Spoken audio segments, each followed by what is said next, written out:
Hello बच्चों, इस video में हम लोग लर्न करेंगे डाइलेक्ट्रिक कांस्टेंट के बारे में। तो चलिए स्टार्ट करते हैं। डाइलेक्ट्रिक कांस्टेंट बच्चों, डाइलेक्ट्रिक कांस्टेंट जिसको एप्सिलॉन आर से भी डिनोट करते हैं, या इसका दूसरा नाम है बच्चों रिलेटिव परमिटिविटी। इसका दूसरा नाम है, this is also known as और relative permittivity. Relative permittivity, okay. इसको लिखिए आप अच्छे से, रिलेटिव परमिटिविटी।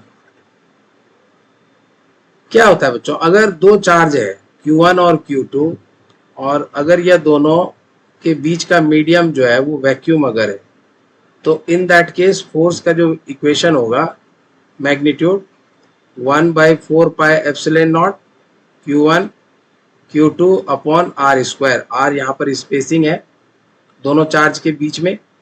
और अगर बच्चों यह दोनों के बीच का मीडियम, कोई दूसरा केस ले लेते हैं, Q1 Q2 कोई भी मीडियम है, और इन जनरल कोई भी मीडियम है, तो उस केस में जो फोर्स बिटवीन Q1 Q2 होगा उसकी वैल्यू क्या होगी, 1/4 पाई, यहाँ पे एप्सिलॉन लिखते हैं।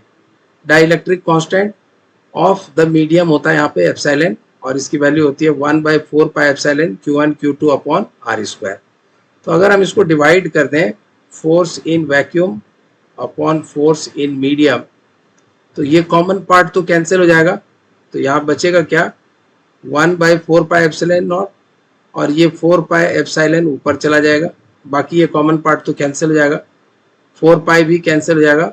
सो एप्सिलॉन अपॉन एप्सिलॉन नॉट, यह जो वैल्यू मिला बच्चों एप्सिलॉन अपॉन एप्सिलॉन नॉट, इसी वैल्यू को हम लोग कहते हैं, this value we call dielectric constant. और यह क्या होता है, जब दोनों चार्ज के बीच का मीडियम जो होगा वैक्यूम होगा, तो उस केस में जो वैल्यू होगी फोर्स की, और जब दोनों चार्ज के बीच का कोई भी मीडियम होगा उस वक्त जो फोर्स की वैल्यू होगी, उस दोनों फोर्स का जो रेशियो होगा एप्सिलॉन अपॉन एप्सिलॉन नॉट।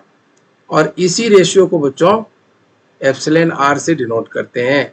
ये वाला को लिखते हैं epsilon R, and that is equal to epsilon upon epsilon naught, जहां पर कि एप्सिलॉन आर क्या रिप्रेजेंट करता है बच्चों, force in vacuum, force in vacuum upon force in medium. ठीक है, तो यहां से आप एप्सिलॉन लिख सकते हैं, this is epsilon naught into epsilon R. ये बड़ा ही इंपॉर्टेंट रिजल्ट है बच्चों, और ये आपको यहाँ पे नहीं दिख रहा है तो आप इसको ऊपर लिख लीजिए, ये वाला रिजल्ट यहाँ से, या थोड़ा सा इसको स्क्रॉल कर लीजिए। यहाँ पे आप लिख सकते हैं एप्सिलॉन इक्वल टू, इसको क्रॉस मल्टीप्लाई कर दीजिए, epsilon naught into epsilon R. ठीक है, यहाँ पर एक एक करके अगर सभी का मीनिंग लिखें, तो यह क्या है, परमिटिविटी ऑफ मीडियम है, this is permittivity of medium बोलते हैं इसको।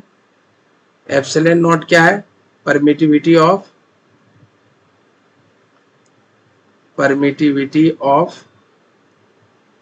फ्री स्पेस है, और एप्सिलॉन आर जो है बच्चों वह रिलेटिव परमिटिविटी है, this is relative permittivity. Epsilon R relative permittivity. ठीक है, जिसको या फिर इसको डाइलेक्ट्रिक कांस्टेंट भी बोलते हैं, और डाइलेक्ट्रिक कांस्टेंट, डाइलेक्ट्रिक कांस्टेंट।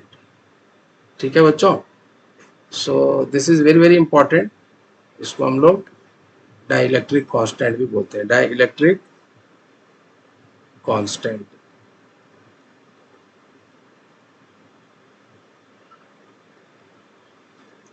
सो इस पूरे वीडियो को वॉच करिए और डाइलेक्ट्रिक कांस्टेंट के कॉन्सेप्ट को सीखिए। बट एंड में बच्चों ये रिजल्ट एक बार फिर से epsilon R equal to epsilon upon epsilon naught. ठीक है, सो इस वीडियो में अगेन इतना ही, पहले इसको आप अच्छे से वॉच करिए, लर्न करिए, मिलते हैं अगले वीडियो में। ठीक है, थैंक यू।